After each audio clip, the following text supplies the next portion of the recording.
Добрий день, шановні друзі! Мій сьогоднішній співрозмовник пізнав у своєму житті майже все. За його плечима створення славнозвісного АО МММ, мільярди доларів, Державна дума Росії і нарешті в'язниця. Сьогодні у нас в гостях справжній финансовый гений Сергей Мавроди. Сергей Пантелеевич, добрый день. Я очень рад сегодня быть у вас в гостях. По одной простой причине, я не скрываю этого, вы мне очень интересны. И время интересно, и ваша судьба. И я думаю, что сегодня у нас получится беседа, которая заинтересует миллионы телезрителей. Ну, надеяться. Я знаю, что вы родились с врожденным пороком сердца. И врачи не давали вам больше 18 лет жизни. Они сказали, что до 18 лет вы обязательно умрете. Это правда? Ну, как обязательно? Ну, говорили, что наиболее вероятный исход именно такого будет, да, что я очень болезненно был ребенком, да, и, в общем, больше, чем до 18 лет мне не обещали. Вы, тем не менее, умудрились быть чемпионом Москвы по самбо. Да, но у меня к 18 годам как раз все прошло, вот как ни странно. То есть у меня... Ну, собственно, врачи так и говорили, что либо у него к 18 годам как-то вот что-то пройдет, либо вот он... Ну, скорее всего, он, конечно, не доживет до 18 лет. Но я дожил, и да. У вас было 12 сотрясений мозга. Где можно столько заработать? Вы знаете, я был очень непоседливым ребенком. То есть в обычные, бытовые совершенно. Вот там как-то все время мне не везло. Вот то упадешь там головой, то там. Вот именно в таких, в бытовых. Не в драках, ни в каких, а именно так вот как-то в бытовых вещах. Вот, да, 12 сотрясений у меня было. Наложило какой-то отпечаток вообще? Ну, не знаю, вам судить. Ну, мне говорили, что вы обладаете просто феноменальной памятью. Обладал. Вот когда вот, да, вот этот момент был, что в детстве обладал феноменальной памятью. То есть вот любой отрывок практически любого размера, который мне читали, я его мог повторить. Но в результате этих сотрясений память у меня стала просто хорошей, ну и слава богу, нафиг оно должно быть феноменальное. Вы на слух могли повторить? Ну, или мне, вы да, читали? Нет, мне вот читали отрывок на слух, и я его мог повторить. Но сейчас я уже не могу, не надо этих экспериментов, если вы там держите. Память у меня стала просто обычная. Также я знаю, что вы математик и имели незаурядные, и имеете наверняка незаурядные способности в области физики и математики. В чем это проявлялось? Ну, в школе я вел там за преподавателей зачастую уроки да, по математике, это было. Там олимпиады различные. То есть мне математика легко давалась. Но вы знаете, я, в общем-то, математика, физика. Мне это нравилось, но уже к первому курсу я охладел к математике и физике, и мне это перестало нравиться. Но вот я не помню, где-нибудь рассказывал или нет, вообще я мечтал, у меня интересная, в общем, с этой математикой, физикой, история получилась. Я в детстве мечтал поступить в физтех, вот все время. То есть у меня была мечта. Знаменитый физтех. Да, физтех, это у меня была мечта. Но так я был победителем там всех на свете олимпиад, то мне нужно было сдать один экзамен. И физтеховская олимпиада в том числе, насколько я помню. Мне нужно было сдать один экзамен, письменную, это самую устную письменную физику, чтобы поступить. Если я сдавал на пятерку, в смысле, то я поступал. Если нет, то мне нужно было сдавать все остальные на общих основаниях. Ну и вот обычно я на всех олимпиадах, я вообще не тратил. Обычно меня все это занимало полчаса буквально. Я прихожу, там пишу, сдаю и ухожу. Никогда даже не проверял. Но так как это была моя мечта, физтех, то я так к этому отнесся. Я там вообще сидел, все проверил 10 раз, там перепроверил. Все задачи сформулировал как проблему, решил как проблему. То есть, ну все, прихожу 3. Ну это не может быть как вообще. Мне показывают вообще это самое, а там собеседование, и тебе объясняют твои ошибки. Я смотрю, все решено, и одна задача, чисто арифметическая ошибка. Ну типа там 2 × 2 = 5. Но так как я вообще, так уж хотел, то я все подробно расписал, и вот переусердствовал. И я говорю этому экзаменатору вообще, это что вообще такое? Я что, сдаю физику или арифметику? Это же чисто арифметическая ошибка. Он говорит, да, молодой человек, вот как сейчас помню. Сидит такой с понтом и разговаривает. И мне объясняет, да, молодой человек. Ошибка арифметическая. Вы поступаете в физико-технический институт, у вас мощность электрической плитки получилась там 10 миллионов ватт, вас это нисколько не удивило. В общем, пошли вы нафиг с вашей плиткой, с вашими ваттами, и забрал эту документ оттуда и поступил в этот самый, в электронное машиностроение, на факультет прикладной математики. Ну, судьба, перс судьбы. А потом очень интересное продолжение было этой истории, когда я стал депутатом. Вот казалось бы, вы знаете... Госдумы России. Вот там, да, такая вот как вот, казалось бы, вот я хотел поступить в этот физтех, там вот мечтал. И потом прошло много лет, я создал МММ, там, сидел в тюрьме, вышел, стал депутатом. И стал депутатом как раз по Мутищинскому округу, где и расположен физтех. И мне приходит мой помощник, говорит, Сергей Пантелеевич, к нам вышло на меня руководство физтеха, не хотите вы стать там доктором наук от них? Они все напишут, надо тоже с вашего согласия. Но к этому моменту мне уже все это нафиг не надо было. Да, я говорю, нет, хороша ложка к обеду. Вот я к тому, что очень интересно, как судьба играет. Вот казалось бы, вот оптимальный путь стать, если мне сказали в школе, что вот я там доктором физтеха, это вообще... И казалось, оптимальный путь – это поступить в институт, там, учиться, грызть гранит науки, кончить аспирантуру, там, прочее. А нет, оказывается, оптимальный путь был создать МММ, стать депутатом. Тогда тебе все на блюдечке с голубой каемочкой. Но, к сожалению, не вовремя. Сергей Пантелеевич, я знаю, в свое время в финале одной из физических олимпиад вы решали задачу, почему человек тонет в болоте. Да. Вы ее решили? Да, человек... Ну, потому что болото, я там уже, по-моему, где-то тоже говорил, что болото – это не жидкость, а взвесь мельчайших частиц, поэтому там давление передается неравномерно, как в жидкости. Из-за этого выталкивающая сила, закон Архимеда не действует, выталкивающая сила меньше веса жидкости, вытесненной телом. Поэтому человек медленно погружается. И как следствие этой задачи, что любые попытки плыть только ускоряют погружение. Что если попал в болото, то плыть не надо. Надо ждать, пока тебе кто-то бросит веревку. Символично вообще, да? Да, да. Попадать не надо. Вот надо было думать на уровне попадания. Попадать не надо. Уже если попал, то лучше не дергаться. Это наша жизнь. Как, когда и кому пришла в голову идея создания МММ? Вы знаете, вот этот вопрос, на него, если человек отвечает, он лжет. Что вот на него можно ответить? Что я сидел под деревом, у меня упало на голову яблоко, и я создал МММ. Все это чушь. Это все... То есть вот этот процесс, его невозможно сформулировать, как это происходит. Это творчество, как бы, что это тайна, как бы, она вот не формулируется в таких понятиях, что вот это произошло в такой-то момент, я там, вот, это как-то вот, я сейчас не могу назвать одним словом. Момент, когда мне эта идея вот пришла в голову. Вот это ваша идея? Да, разумеется. Вот мне приходилось слышать мнение, что поскольку такой тихий гений был Мавроди, к нему пришли какие-то большие люди, сказали, давай мы под тебя создадим, ты как бы... Да, это бред. Фасад? Это совершеннейший бред вообще. Во-первых, всем, кто говорит это, я эту версию слышу уже неоднократно.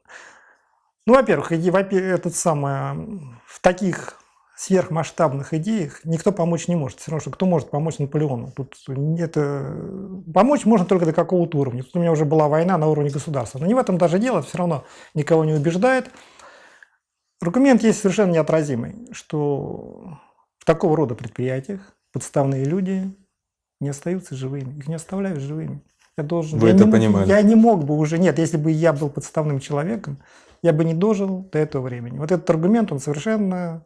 Чтобы никто никогда не узнал, а кто же его поставил. Разумеется. Для всех в такого рода делах, при таких масштабах, естественно, всех подставных лиц всегда выбирают. То есть я бы не дожил до этого времени. То есть тот факт, что я дожил до этого времени, это совершенно неоспоримое свидетельство, что все это бред, и что это никто за мной не стоял. То есть это ваша идея? Да, это создано мною лично, с нуля и одним мной. То есть на самом деле все по-настоящему крупные дела делаются только в одиночку. То есть вот среднего уровня дела, они делаются Группой товарищей. Группой, да. А вот по-настоящему крупные дела не делаются только в одиночку. То есть вот этот Цезарь, Наполеон, вот такого рода предприятия. Потому что все коллективные решения половинчатые. То есть если ты с кем-то советуешься, ты... Оптимальные пути, они потому вот нестандартные и нестандартные, что большинство их не видит. Если бы они их видели все, то они были бы стандартными. Почему МММ? Нет, МММ это очень просто объясняется. Это просто фамилия инициативной группы. То есть когда создавался кооператив, то есть... Это было начало кооперативного движения? Да, это было, надо было 3 человека, как минимум по закону тогда. Поэтому мне нужно было еще 2 человека. Чисто случайно оказалось, что у них начинали с фамилии на М, поэтому оказалось МММ. Могло быть все что угодно. Это... Сколько миллионов человек было вкладчиками АО МММ? Ну, порядка 15 миллионов.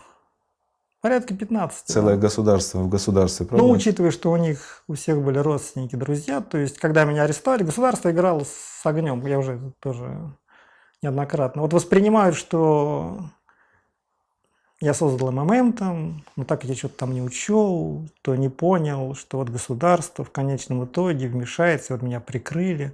Что значит меня прикрыли? Была война вообще.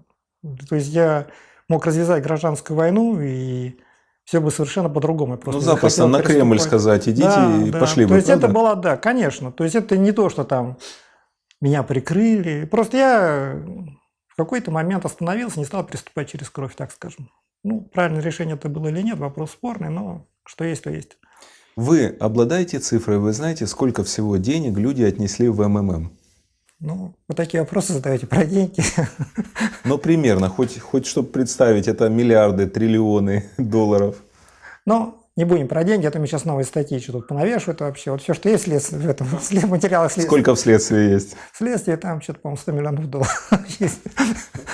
Ну, так как Вот вы вам- засмеялись, я понял, Не, что ну это смешные это цифры. Как смешные? То, что есть, то и есть. Вообще по-разному.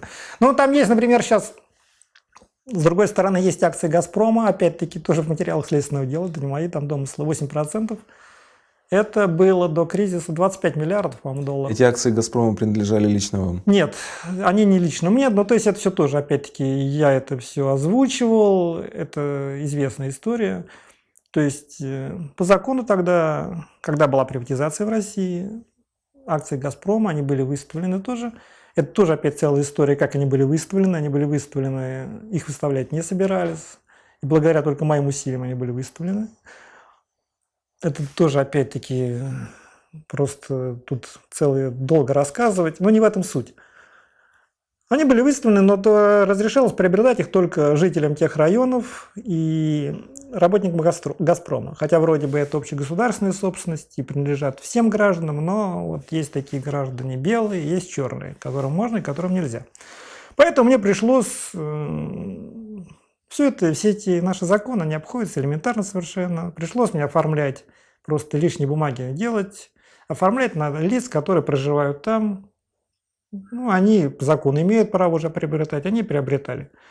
То есть эти акции То есть вы «Газпрома» скупили на ваучеры. 8% акций Да, «Газпрома». это все есть. Опять-таки подчеркиваю, что это не мои разговоры, которые там я говорю безответственно. всё в деле. Неизвестно, что это все есть материал уголовного дела. Там есть лица, на которых оформлено. Все это по закону. Это не нарушение закона, опять-таки. То есть все это было сделано просто, ну, вот говорят, он обходил закон, и все время обвиняют. Что значит обходил?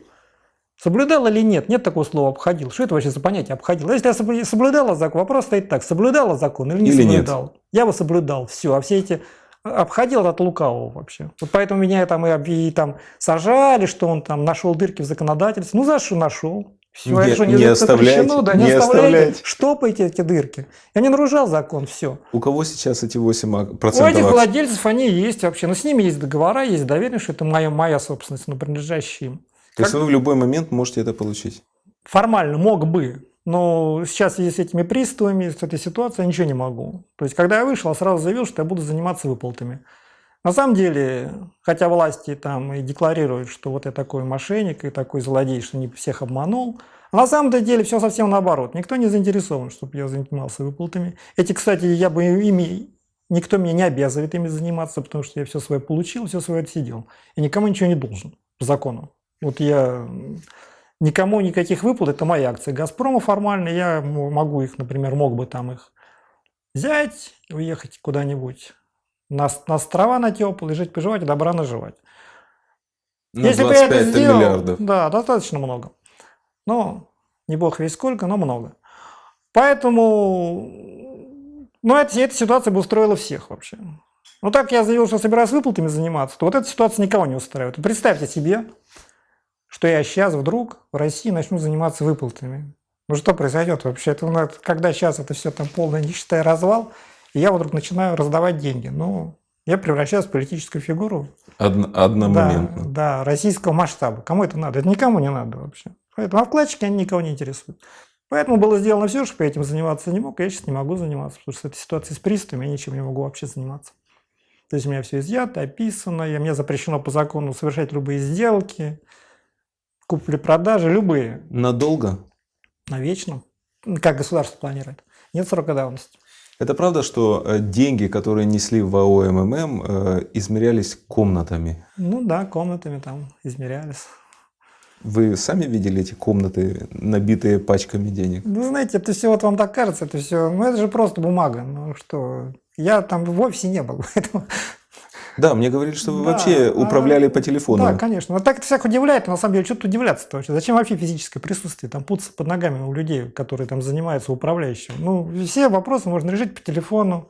В этот наш век вообще этих всех коммуникаций. Да, вообще это присутствие, это все понты сплошные. Ехать туда с кучей охраны, приезжать, там всех пугать, потом... Это все бред вообще. Управлять можно по телефону. Вообще руководитель не должен заниматься ничем, кроме стратегических задач. Он должен ловить рыбу, гулять в поле и обдумывать планы. Да. Если он занимается текучкой, значит дело плохо организовано. Вот только и всего. Хорошо, зайдем с другой стороны. Комнаты денег. Вы не занимаетесь текучкой. Сам Бог велел тем, кто сидит рядом с этими комнатами, воровать их? Да, их воровали. То есть там было совершенно... То есть мало того, что там комнаты денег, там еще каждый мог практически, любой операционист свободно заходить, брать сколько угодно и выходить. Никто там не было никакого... И заходили и брали, наверное. Конечно. Там, но вопрос в том, что, понимаете, вот это все кажется так диким. На самом деле это все просто издержки производства, тряска, усушка и бой стеклотар. Накладные расходы, не более того. Что нет, вот как это все я говорю, а на самом деле, вот если бы вы вот подумайте на секунду, поставьте себя на мое место. Пару комнат туда, пару комнат сюда. Нет, ну там на самом деле так-то они не воровали, потому что когда уже уровень начинает понижаться, это заметно. Там такого нет, там сколько человек может взять? Ну, сунул он пачку там куда-то там. Как с этим бороться? Вот, например, вот вы, представьте себе, что вот вы руководитель, вот у вас такая ситуация. Ну, хорошо, и что делать? Охранников поставишь, они воровать будут. Только они будут воровать уже организованно. Они будут возить грузовиками, потому что они будут иметь полный доступ. Нужно будет создавать спецслужбу для борьбы с этой спецслужбой. Они будут воровать. Да. Вот это вот путь классический для борьбы с одним врагом, создаешь все более страшного. В конечном итоге самый страшный пожирает хозяина. Да. Это обычный путь. Поэтому это, конечно, психологически очень неприятно. Это раздражает, что вот ты знаешь, что воруют у тебя. Но это надо воспринимать просто как... Философски. Да, что твой друг у тебя ворует, ну, в Библии же написано, не искушай, ты искушаешь человека. Ну, если он не ворует, это противно человеческой природе, значит, что-то с ним не так, он должен воровать. Много людей, я имею в виду сотрудников, стали богатыми, подворовывая из комнат. Ну, не знаю, наверное. Ну, это даже я не хотел бы слово употреблять подворовывая, потому что я еще раз говорю, вот в Библии даже написано, не искушай. Если искушал, да, я виноват, а не они. Я их ставил в такое положение. Ну, не против естественной человеческой природе заходить в комнату, там валяется, взял набитый деньгами, ты не берешь ничего оттуда. С моей точки зрения, самая лучшая реклама на послесоветском телевидении, на советском ее и не было, в общем-то, была реклама АО МММ. Многосерийный такой сериал из жизни Лени Голубкова. Кто придумал Леню Голубкова и саму эту идею? Ну, вот Леню Голубкова, вот саму идею вот этих простых людей, это я придумал, потому что первоначально рекламщики, они склонялись к этим самым компьютерным роликам, знаете, это все так круто. И непонятно. Да, и это самое, и что вот кто нас поймет, там, я говорю, реклама, она должна быть эффективной. Единственный ее критерий – эффективность, там, ее красота, там, это все никого не интересует. Это вот на выставках можете вот сами снимать за свой счет и побеждать, а мне интересует эффективность. Это Леня Голубков, а это его старший брат Иван. Ты халявщик ты, Ленька, а болтус. Ты забыл, чему нас отец с матерью учили? Честно работать. А ты тут бегаешь, суетишься, акции покупаешь. Я не халявщик, я партнер. Верно, Леня. Мы партнеры. АО МММ. Вот эту идею саму простого человека и вот в дальнейшем сериала, это Я придумал. А вот конкретных персоналей, вот Леня Голубков, вот имя, это придумал вот Бахет Килибаев, режиссер, это уже конкретно они. Причем интересно, что вот я, говорю, до такой степени стал этим сериалом, что вот я приходил в банк, и мне эти операционистки спрашивали с волнением, они поженятся? Я говорю, кто? Вот этот, там этот, командир подводной лодки, я говорю, это же реклама, что, с ума сошли? Нет, они поженятся. То есть вот до такого доходило. Вам Это- самому нравилась эта сага о сапогах, там «Я не халявщик, я партнер» и так далее? Ну, вообще, мне эта реклама казалась нормальной. То есть это у нас же сначала, если сейчас уже все подзабыли, ведь поначалу-то мы же методом проб и ошибок искали. То есть мы не сразу нащупали чисто Леню Голубкову. Сначала там были эти вот студентки, помните, там была поначалу-то идея. Там была поначалу идея на каждую группу населения Свой ролик. да, там были пенсионеры, были там студенты. Но потом выяснилось, что Леня Голубков, так сказать, универсальный отметчик ко всем душам. Объединяющий персонаж. Универсальный отметчик ко всем душам. Так я сидел, то мне положено употреблять подобного рода сравнения. И он прекрасно работает для всех. И поэтому... И было попадание в расстроено. образ актера, правда? Да, да, очень хороший актер, да. Ё-моё! Куплю жене сапоги. Это просто, Леня. АО МММ. Вообще, это было удивительно. Ты не работаешь, ничего не делаешь, принес деньги, через месяц снял уже больше, и можно, в общем-то, не работать. Любовь к халяве – это особенность русского человека или ей подвержены и остальные тоже? Во-первых, это очередной миф вообще. Ну, например, в банке вы в том же то же самое ничего не делаете и получаете дивиденд. То же самое, Ну, любые не там такие, операции. не такие. Да, вопрос Сколько только в процентов этом. было в МММ? То есть я напоминаю, как работал МММ. Вот вы даже Да. готовились к передаче, а все равно, судя по всему, не знаете. Значит, это означает только то, что обычный Я человек... не тем носил более деньги не в знает. МММ. В этом дело. Вопрос все совсем было иначе. То есть вы покупаете мой билет. Ну, сначала были акции, потом стали билеты. Это тоже отдельная история. Почему? Потому что там с Минфином начались проблемы. Билет, вы покупаете акцию или билет, и хоть в тот же день, вот как доллар, можете ее продавать. То есть это не то, что вы там Свободно внесли. конвертируемые акции. Да, по сути дела, да. То есть пункты были на каждом шагу, они были как валютные пункты. Ты в любой момент можешь идти. Это все было правда. Это не то, что там были, что пришел, а тебе никто ничего не заплатил. Иди и сдавай. 2 раза в неделю менялся курс, по вторникам и четвергам. Все, по этому курсу ты можешь сдавать. Курс рос темпами 100% в месяц. То есть темпы росли 100% в месяц за полгода. МММ на самом деле просуществовало всего полгода. То есть все считают, что они там существовало года, там нет. Вот за полгода было достигнуто 15 миллионов вкладчиков, там треть бюджета страны и так далее. Вот за полгода цены выросли в 127 раз. И причем, опять-таки, это все было правда. То есть это все было еще... Причем это интересно, что на суде это все было. Вот какая-нибудь пенсионерка рыдает, вот я купила там акции, меня обманули, там все рухнуло. Купила я в этом феврале, там на последние деньги, я с голоду умирала. Я говорю, послушайте, ну, я вам сочувствую, но тем не менее, вы купили в феврале, акции выросли за это время, они выросли, когда в 10 раз вы держали, в 20, в 50, в 100, вы все держали, и все это были ваши последние деньги. Но вы вообще могли в любой момент получить в 100 раз, вам это было мало вообще. Там вообще очень интересно, вот это очень интересный феномен. Психология человека, Я да? вам еще пару историй тоже могу рассказать, там потом, может, если С удовольствием. выживете. Например, такая история, вот человеческая психология – это нечто. Приходит ко мне помощник Думы, этот самый из Думы, и говорит, Сергей Пантелеич, там какая-то женщина, там секретарша какая-то, ну неважно, в Думе она что-то там потеряла, надо ей вернуть, она полезный человек, мы с ней работаем. Я говорю, ну хорошо, выясни, что там и как.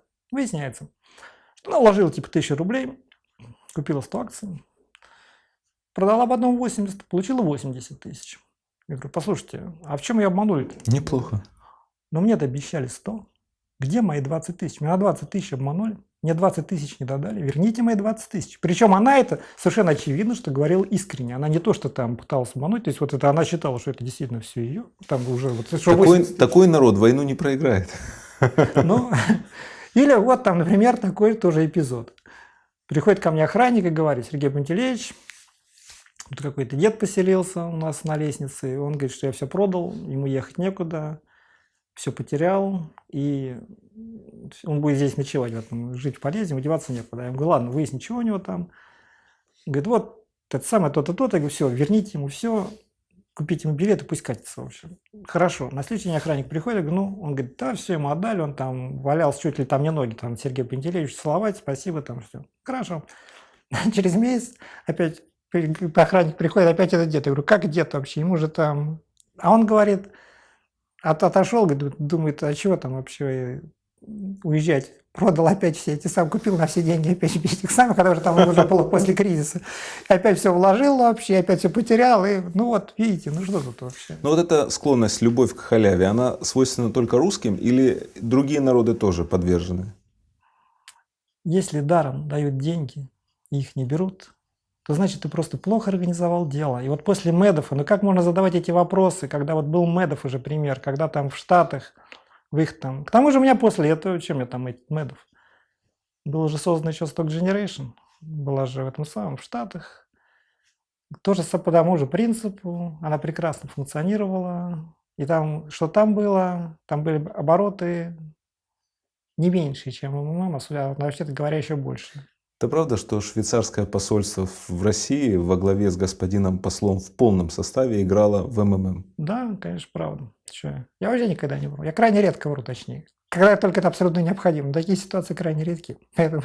Были высокопоставленные российские чиновники, депутаты, министры и выше, которые предлагали вам сыграть с вами в МММ.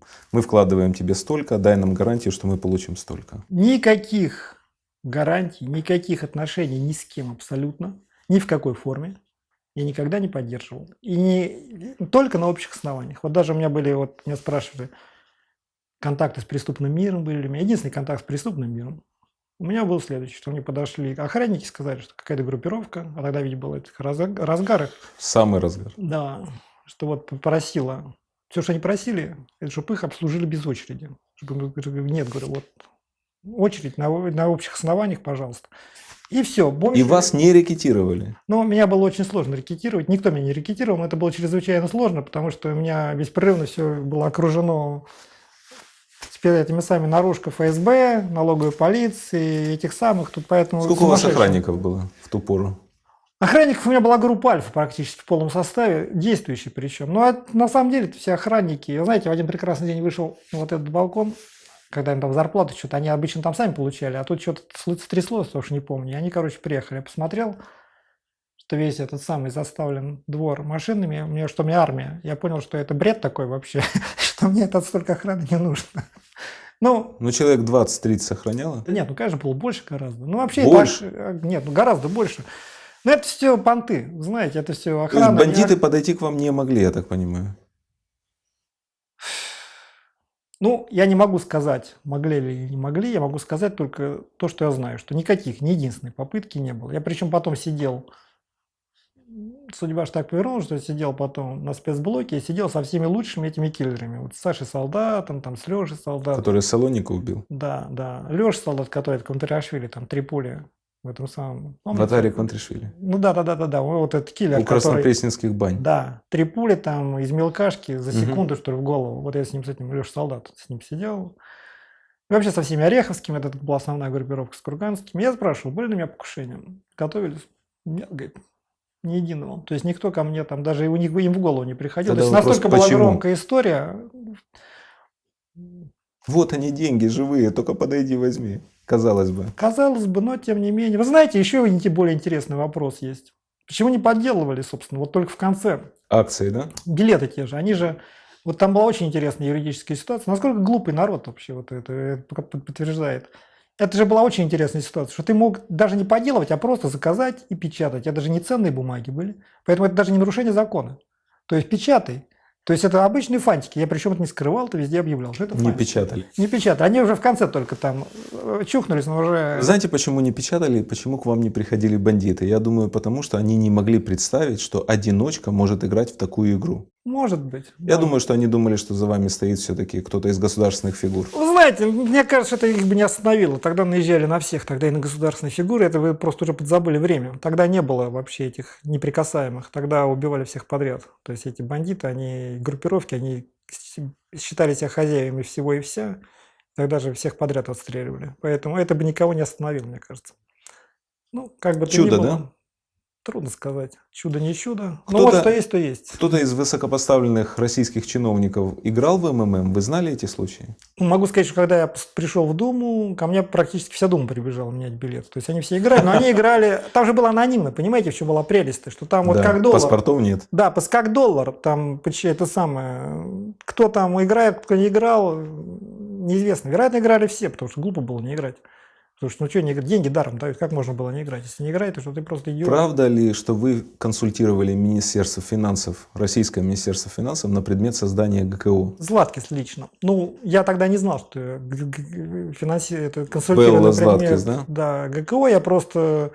Она проявляла чрезвычайный интерес, вдруг начала проявлять к МММ, вот к этому, ко всему. Я-то полагал, что Минфин просто пытается вникнуть в ситуацию и разобраться. Механизмы изучала, да? Ну да, я-то полагал, что они просто пытаются, так сказать, вникнуть, чтобы понять, есть ли тут нарушение закона и так далее. Но как бы то ни было, вот меня в августе приняли, а в октябре вышли эти ГКО, которые полная копия МММ, ну, фактически.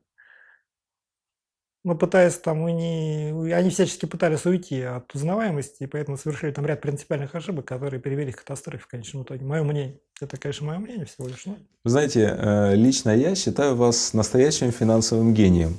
Вы знаете, что вы неизменно во всем мире включаетесь в первую сотню самых выдающихся авантюристов. Ну, я что-то слышал, но меня это все не радует. Вообще. Всех времен и народов. Да, ну сотня. Есть только первое место, и все остальные. Скажите, ну, Остап Бендер, который свято чтил Уголовный кодекс, мне кажется, что он просто мальчик по сравнению с вами. У вас Я нет не такого... нарушал закон, не надо. Я занимался совершенно законным. Предприятие было абсолютно законно. Потом влезло государство и все развалило. Вот вообще на самом деле все было так. Никаких там, говорят, пирамида рухнула. Это все бред вообще. То есть была прекрасно функционирующая структура. Потом влезло государство.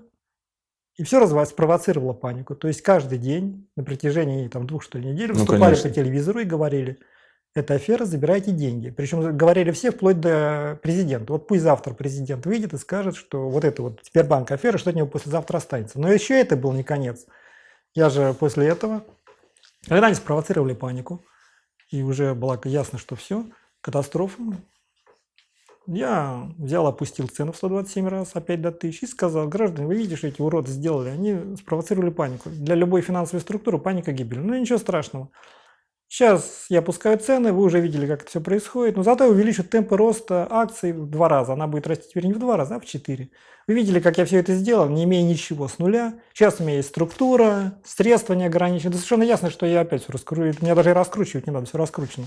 Что они сейчас паника успокоится, и вот они за полгода эти цены добежали, а сейчас они за 3 месяца добегут. Поэтому я вам советую вообще сейчас приобретать, потому что сейчас идеальная ситуация, все начинается с нуля. И все эти толпы выстрелились опять на продажу, на покупку. И после этого, то есть я произвел рестарт системы. Перезагрузка. Да, и когда власти поняли, что ничего не получается, вот тогда меня арестовали. Когда уже все было разрулено, когда уже все кончилось. Меня вот арестовали-то после этого. Вот этого уже тоже все уже забыли. Все до всех версий, что пирамида, когда она там стала слишком большая, все рухнуло, катастрофа. Да чушь это все. Во-первых, власти сначала пытались разрушить, после этого я произвел рестарт системы. Когда уже поняли, что ничего не берет, тогда меня... Почему пытались разрушить? Они понимали, что вы становитесь политической фигурой? Мне говорили совершенно откровенно следовательно: Сергей Пантелеич, ну как вас было не арестовывать, если бы еще месяц-два и не было бы в стране ни президента, ничего, был бы один Сергей Пантелеич Мавродиш. Эта ситуация неприемлема, потому что возникал вопрос либо я, либо государство. Потому что там же как, когда на меня власти первый раз наехали, я сразу сказал, что ах так, я с ними там не церемонился, я сказал: раз ах так, значит я завтра собираю референдум. А по закону тогда референдум был главная фигура, это самое, полететь, он решал любые вопросы, там нужно было 1 миллион подписей. Я его за неделю собираю со своими 10 миллионами этих. И всех нафиг. Президента, правительства оставлю вопрос о доверии. А потом я объявляю всем, что интересы МММ, интересы России. Вы в опасные игры играли. Почему опасно? Это была война, еще раз говорю. Это была просто обычная война. Война всегда опасна. В такие игры, когда ты втягиваешься вот в это, надо понимать вообще, во что ты играешь. То есть это вот, например, Ходорковский. Я просто поражаюсь этой всей глупости, что вот говорит Ходорковский, там война с государством. Какая у него война была? У него были просто средства. Но их арестовали. Средства — это просто счета, цифры. Ну вот у вас есть там хоть 100 миллиардов. Ну, а так завтра арестовали, и у вас нет ничего. Все, с деньгами с одними воевать невозможно. У меня была армия вкладчиков, поэтому была война, то есть у них были свои козыри, у меня свои.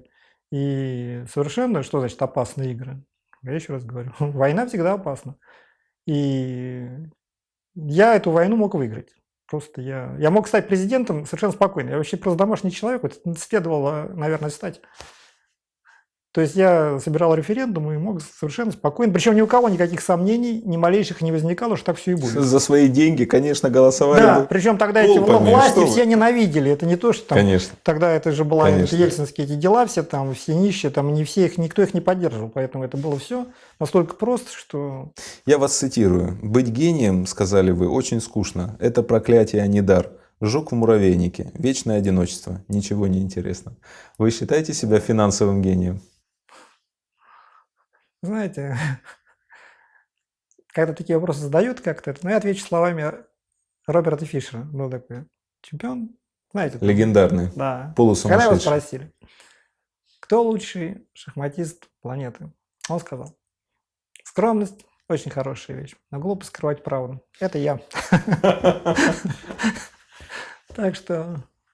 Ну, что значит гений? Понимаете, гений – понятие такое. Я себя считаю даже не гением. Это неправильное слово. Я считаю, гений – это лучший среди равных. Я считаю себя единственным. Вот именно жук-муравейник. Понимаете, это не самый большой муравей, это уже жук. Так я воспринимаю. МММ просуществовало полгода, вы сказали. Скажите, любая пирамида обречена на то, чтобы рухнуть? Насчет пирамиды. Во-первых, никто не знает, что такое пирамида. Вот это слово, это все им спекулируют. Нет такого понятия. Например, в УК нет такого понятия. Почему его нет? Нет такого понятия в Уголовном кодексе. Пирамида. Почему? Потому что его невозможно определить, что это такое. Это вот когда последующим выплачивают за счет предыдущих, но под это определение автоматически подпадает любая финансовая структура, она имеет признаки пирамиды. Или, скажем, любая азартная Банк игра любой. вообще в чистом виде. Да. Поэтому такого понятия нет. Но, тем не менее, если уж оперировать этим словом, вот, например, Медов. Говорят, что это пирамида. Вот он просуществовал 20 лет, и рухнул только потому, что разразился кризис. Но практически во время кризиса рухнули все. То есть все банки и все их вкладчики тоже все потеряли. Хотя это вроде бы были там здоровые структуры. Вкладчикам, конечно, от этого легче, что они потеряли деньги в здоровой структуре. То есть время жизни финансовой пирамиды в любом случае. Вот я просто буду излагать факты, я не буду говорить свое мнение, потому что мнение у каждого свое. Вот конкретный факт Медов. 20 лет. И рухнул чисто случайно. Иными словами, время жизни любой финансовой пирамиды, правильно организованной, исчисляется, по крайней мере, десятилетиями. Или доллар, еще более прекрасный пример. Уже ни для кого не секрет, что это пирамида. И тем не менее, все прекрасно существует. То есть вся финансовая мировая система основана на пирамиде. Плохо это или хорошо?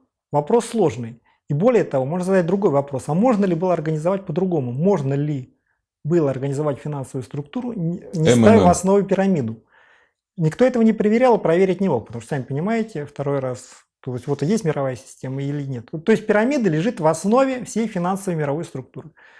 Вот факты. А что касается времени жизни, я говорю, что, по крайней мере, это исчисляется десятилетиями. А коль скоро это исчисляется десятилетиями, то возникает вопрос, то чем это хуже любого банка? У банка тоже десятилетия живет. То есть, а что она должна в конце концов рухнуть, как говорят? Все в конце концов рухнет. И солнце погаснет, и земля остынет, и человек, да, это все равно, что и человек умрет в конце концов, так что ему не рождаться вообще? Я не сомневаюсь, что когда против вас начались гонения, репрессии, когда вы уже сели в тюрьму, вы неоднократно задавали себе один вопрос. Где я ошибся? В чем ошибка? Я нигде не ошибся, я просто не стал приступать через кровь, я еще раз повторяю. Нигде я не ошибся. То есть я вообще вот когда сидел в этом на Матроске, на Петровке в 94 году, и там собрали столб, вот я сижу в этой камере, и собрали столб, и вся эта Петровка была окружена там 100-тысячные толпы, и скандировали «Сережа, Сережа», стены дрожали. И вот я понимал, что вот можно скомандовать на Кремль, что вот завтра придут адвокаты, это надо делать сегодня. Дается один день, одна попытка. Потом, потому что это толпы, это психология толпы, так сказать, массовая. Пока она заведена. Что да, один день дается, вот как это самое, что завтра уже пойдет все на спад, что вот завтра будет у меня шанс, что вот надо решаться. Либо Если я этого не сделал, то меня, скорее всего, уберут. Я вообще был уверен, что меня уберут в тюрьме. Я потом, кстати, спрашивал следователя, почему это не сделал. Он говорит, ну, бардак вообще, господи. Вот, что меня, в принципе, следовало, я был уверен, что уберут. Ну, как Физически? уберут? Да, конечно, ну, просто убьют, но, естественно, потом меня видели постоянно, там, то он говорит, что бежал, там, вкладчики перевернули, там, какой-нибудь автозэк, он бежал, и там его видели то на Гаити, то, ну, сами понимаете. Я был уверен, что именно так все кончится. Это был самый разумный путь с точки зрения власти, но так как они дураки, то они на это не пошли. И поэтому вот была ситуация, что надо было либо давать на Кремль, либо это. То есть я ничего не боялся, то есть меня совершенно не останавливало. Подмывало скомандовать на Кремль? Нет, что значит подмывало? У меня была, говорю, совершенно холодный расчет, и у меня просто вопрос стоял так, что вот покупайте свободу ценой, потому что будет вообще совершенно ясно, что прольется кровь, чтобы со мной власти спровоцировать вот массовые беспорядки, гражданскую войну в сущности, и потом торговаться с властями. И совершенно очевидно, что это путь, я выходил из тюрьмы совершенно спокойно и так далее. Ну, вот покупать собственную свободу Ценой крови. там, крови, причем большой крови, чтобы меня выпустили, их архиврага. Кровь должна была пролиться серьезная, потому что они понимали, с кем ее делали, и поэтому вот стоял вопрос так. Ну и вот я не стал переступать через кровь, я решил, что... Хотя я был уверен, что меня, скорее всего, уберут. Вопрос, правильно это или нет, я не пытаюсь себя строить героя, я и сейчас не верю, что это правильно было, потому что... Мне кажется, что для страны было бы лучше в конечном итоге. Хуже, чем сейчас, все равно бы не было. Я задам вам вопрос в стиле 90-х годов. АОММ кто-то крышевал? Нет, я еще раз говорю, если бы это кто-то крышевал, это неизбежно бы всплыло. Если бы у меня были хоть какие-то контакты вот с уголовным миром, это неизбежно бы всплыло на следствие. Вот если бы у меня контакты с какими-то там властями, это могло там бы скрыть. Из властей кто-то крышевал? Нет, никто. Меня неоднократно приглашали в Кремль, но я не являлся. У меня, кстати, проблема Приглашали начались. в Кремль? Ну, приглашали на разговоры там, в частном порядке. Это все. Почему вы не ходили? Знаете, зачем мне нужны были? Они мне не нужны были. Вы ленивый человек были. Нет, ну не то, что ленивый, но, понимаете, это все неприятно. Вот это же... Унизительно.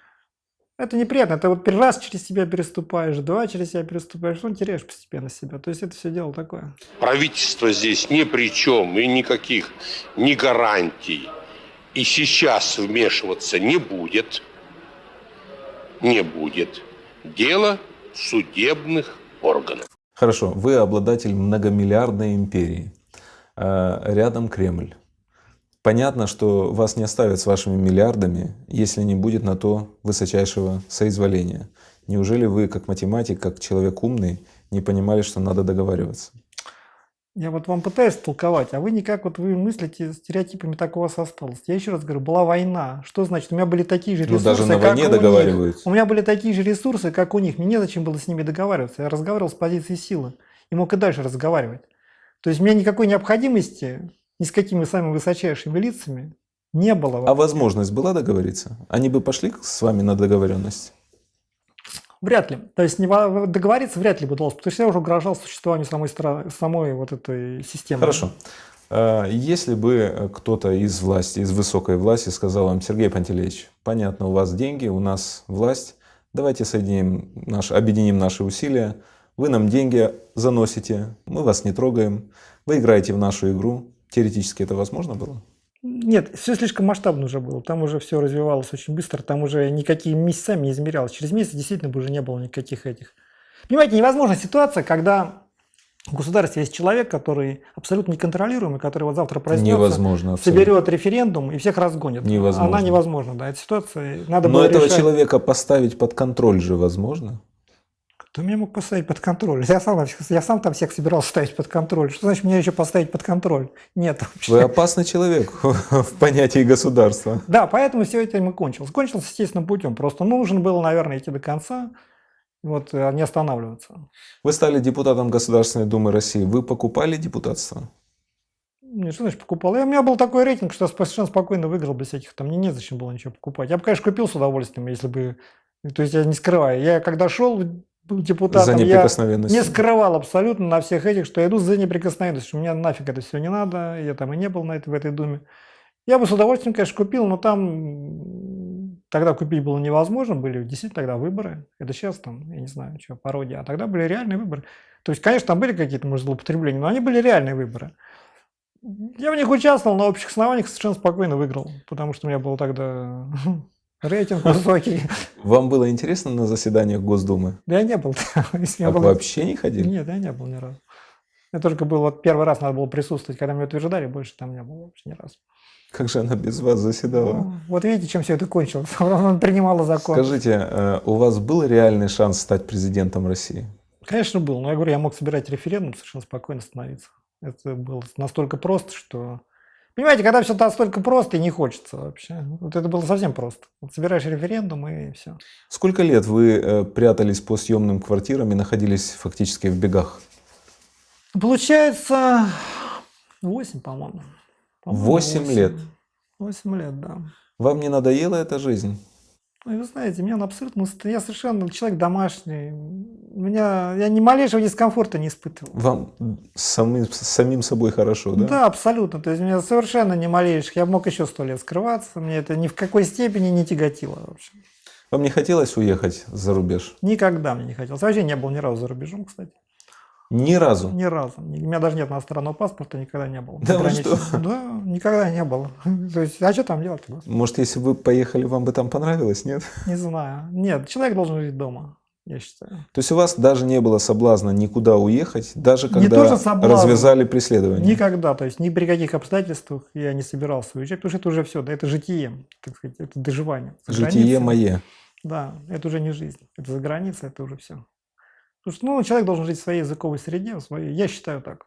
Я никогда, ни в каких, даже в самых крайних ситуациях, когда, а я был, когда, кстати, скрывался, уверен, что я получу вечность, если меня поймают, это просто так все повернулось волшебным образом. То есть, Пожизненное, да? да, ПЖ, ну, не ПЖ мне по статьям не шло, но просто по совокупности там дадут 30 лет вообще. Вечность, хорошо сказали.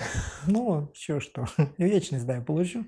И никогда не самые тяжелые, эти самые не было ни малейших этих самых позывов уехать. Хотя тогда было ESG, там и можно было чего хочешь. На такие деньги можно было бы там жить шикарно. Да можно было, да, купить там остров или страну и жить себе. Но нет, никогда у меня их не было мыслей даже.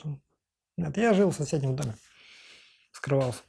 В соседнем доме с этим. Да, конечно. Ну, там, Ну да, кто пойдет искать рядом с квартирой, да? Братья уезжают Логика. куда. Никто и не искал. Это правда, что вас поймали в парике, да еще и в женском? Ну вот зачем мне одевать женский парик, когда ломятся уже в дверь, они ломали 3 часа. Что они придут, и я скажу, это не я, что ли? Ну это же идиотизм вообще. Ну что за бред вообще? Вот это опять-таки очередной бред То растиражированный. есть вас поймали в квартире, вы не на улице нигде, да? Нет, конечно. Меня они скрывали квартиру 3 часа. Потом нашли, потом сказали, везде написали, что я там в парике. То есть меня, значит, Дискредитировать получается, что... хотели. Да, ну сами посудите, ну зачем? Ну вот в квартиру ломают дверь там 3 часа. А я здесь сижу в парике, ну я что вообще, я не знаю, сумасшедший. Причем нашли еще паспорт по отдельно. Я им говорю, ну за эти 3 часа, ну его съесть мог этот паспорт вообще. Ну, нашли. Это правда, что пока 3 часа вскрывали, ломали вашу бронированную дверь, вы сидели в кресле и слушали Брамса? Ну не все 3 часа я слушал, там послушал. Что там, да что, пусть ломают, господи, зачем? Пусть им будет посложнее. Почему Зачем облегчать жизнь? Брамса? Так получилось. А я ж там потом, может, вам проиграю, на классические мелодии песни сочинял. Может, слышали когда-нибудь? Конечно. Ну, вот видите. Так что... Правда ли, что после вашего ареста из офисов АО МММ увезли 17 КАМАЗов наличности? Конечно, правда. Это все в материалах дела фигурировало, на суде опять. 17 КАМАЗов денег. Это все подтверждается свидетелями. Это показывали тогда по всем каналам, кстати. А на суде, когда это все всплыло, прокурор спокойно заявил, откуда вы знаете, что это были Деньги. спецслужбы? Нет, спецслужбы. Вы что, проверяли у них документы? Ну, что они были в камуфляже? Вы у них документы проверяли? Это неизвестные люди были. Все. Куда исчезли Неизвестно. эти 17 Деньги КАМАЗов? исчезли, они не фигурировали ни в материалах дела, никуда. Они растворились на необъятных просторах Родины. Сколько томов уголовного дела вашего?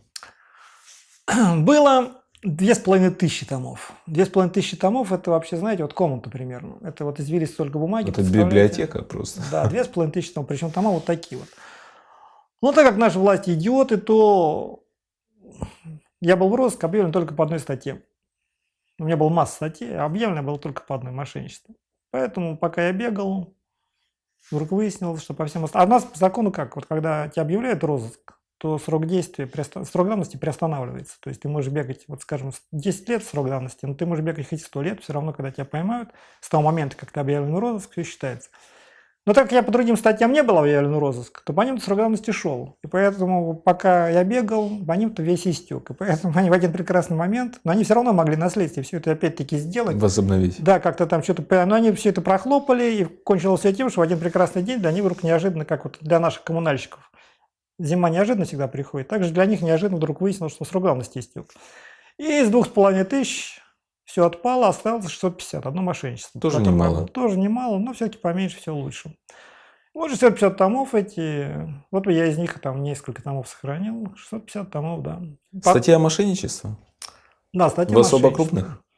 Ну вот я почему и вышел, вот понимаете, вот там у меня была статья, тогда была 147-я, я же по старому кодексу, этот самый.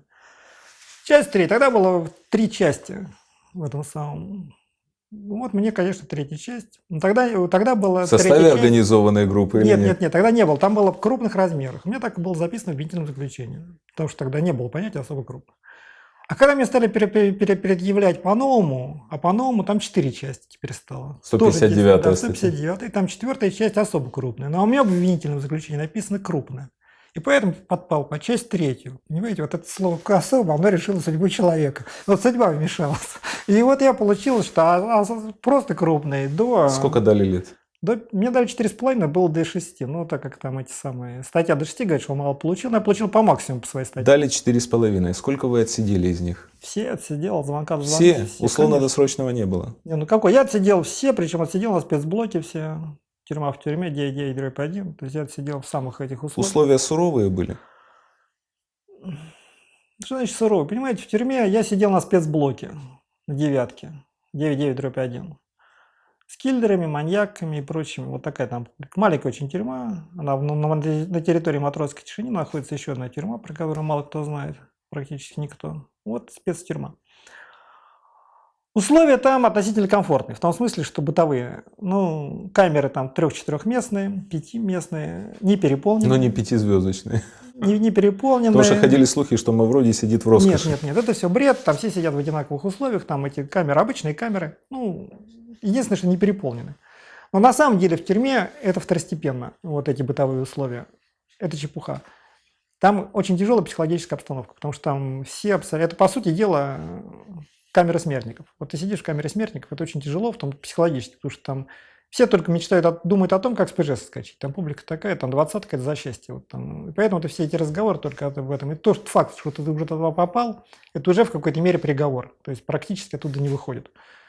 Там больше года не держат, потому что там у людей начинают рвать крышу, там на охранников лаять. Вот я там просидел 4 года. Лаять? Да, лаять буквально в смысле. Собачьим лаем? Да, вот ну, срывает крышу, там с психикой происходит изменение. Это очень психологически тяжело, это необъяснимо, понимаете, вот в сущности, вы знаете, я в свое время изучал, интересовался психологией.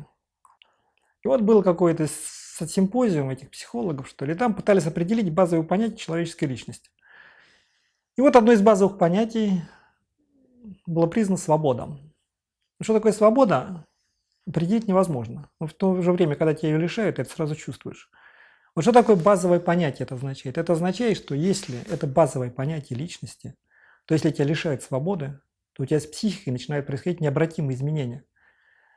Причем с этим невозможно ни бороться, ничего. То есть в зависимости от того, какой человек, там дольше это или меньше, но если тебе достаточно долго ты просидишь, то у тебя что-то с психикой уже происходить начинает. То есть это... Вы понимаете, вот это базовое понятие. Нельзя человеку быть несвободным. То есть вот поэтому вот когда про тюрьму рассказываешь, начинают спрашивать, какие там условия были. Да это все чепуха. Вот вроде бы, вот я сижу все равно в своей квартире, например, и чувствую себе, вот скажи мне завтра, что нельзя выходить.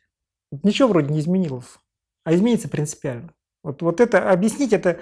Вот как невозможно объяснить, что такое голод, вот если ты не испытывался, что такое жажда, что такое ветер. Вот это вот, знаете, вот это базовые понятия, их невозможно сформулировать. Это надо самому испытать. Конечно, не надо это испытывать.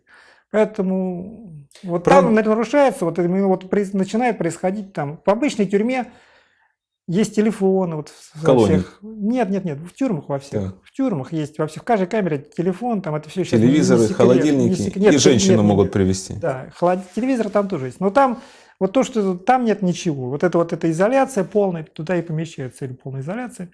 Это очень серьезно действует на психику. Вот я говорю, больше года там не держат, не выдерживают люди. Ну вот меня держали 4 года. Ну ничего. Шановні друзі, сьогодні у нас в гостях був справжній фінансовий геній Сергій Мавроді.